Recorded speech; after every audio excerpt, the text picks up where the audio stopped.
That we make an opportunity for ourselves to be successful, and we want to be good at marketing and selling and promoting our businesses. And as entrepreneurs and founders, we really like to work, right? Does anybody like to work? Yeah, it's okay. That's okay, you're my friends.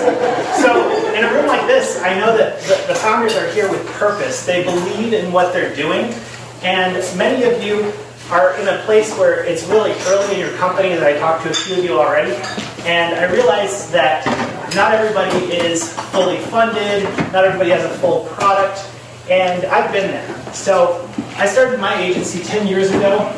We were one of the first social media agencies in New York City. That was before every celebrity was on Twitter. That was before anybody knew what Twitter was. And I found myself in a room like this where entrepreneurs were asking questions of a panel of experts, and they didn't have answers, but I did. I was in the back of the room like, oh my gosh, this is it. So that's how I got into doing this. And my best friend and business partner, Daniel, was a part of the business for the first year, and because of his full-time job demands, he went on to work for the Department of Defense. And I actually had a conversation with him yesterday about this talk. And he said, you should tell them about some of the distractions that they're not even aware of. So I opened it up a little bit, and I thought, well, we all, hold up your phones. Does everybody have a phone here? Okay, yeah, so everybody has a phone. Now, during the workday, do you look at your phone? Say yes if you look at your phone. We have a problem. In the Department of Defense and in our government, they're not looking at their phones because it's a security issue. So they're not allowed to have them. So they have to go to the hallway, if at all, to make a phone call, and they're on camera. So what that does in an office like that is it raises their productivity extremely high. So he said that everybody in their office is about 95% productive because they don't have a phone to look at. So can you imagine such a life?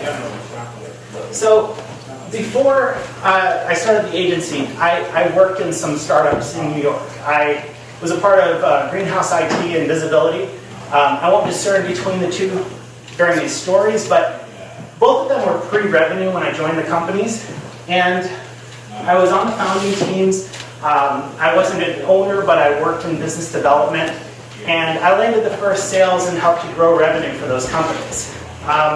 In both roles, I had to help with the sales process, the pitch deck, the whole thing with demoing the product and trying to find the fit for the market, coming up with pricing ideas.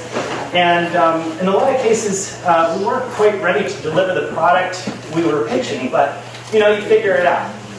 So I recall being in pitch meetings to raise the third $1 million of funding when the company ran out of money and we had to get a bridge loan, and I was working without a salary. And I remember sticking together peanut butter and jelly sandwiches out of a file cabinet in Sunshine Suites. Everybody remember Sunshine Suites? They were a cool office too. Well, we did these things when we couldn't afford the $2 falafel place on St. Mark's. So, and those weren't even my companies. In both companies, they were acquired. They were acquired later after I left, of course. But looking back, it seems like it was easier to focus back then. We had such innovative technologies as the Motorola Q, iPhone 2, anybody? We didn't have the infinite scroll, which Raskin said, the inventor, said he regrets inventing because he didn't realize how addictive it was.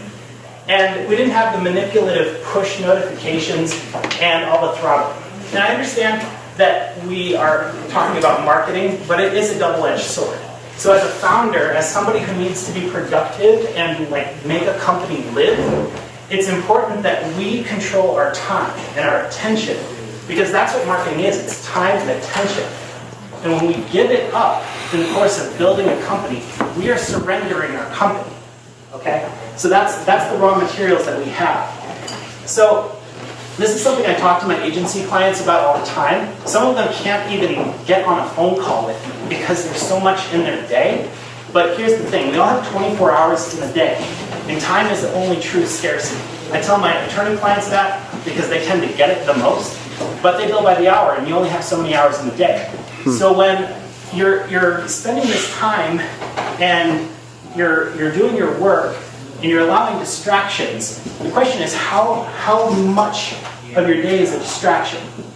So when you think about like how many times you pick up your phone a day. Some of you are looking at your phone right now. You think about how many times you pick up your phone in the day, and all the different interruptions and distractions. There's an organization called Open Market. They said 83% of millennials will pick up their phone and respond to a text message within 90 seconds of receiving it. And then there's an app called Moment that tracks our cell phone usage that says the average smartphone user is using 5 hours a day on their cell phone for whatever purpose. And the majority of adults find that their relationship with their cell phone is unhealthy. So what does that mean? So over a 50-year working career, I kind of did the math for you. On a 60-hour working week, because we're all pretty ambitious, counting Saturdays, so 6 days a week, 5 hours a day, what do we have? 30 hours, right? So that's about half. So over our working lifetime, the cumulative work time that we have available is about 9 years. Does that sound like enough to anybody here? No? All right. Well, the idea that the phone is helping us to do our work is kind of a fallacy. It's almost like, as entrepreneurs, we can actually have somebody doing our phone for us. Hi, Bolivar. He's holding my phone. So,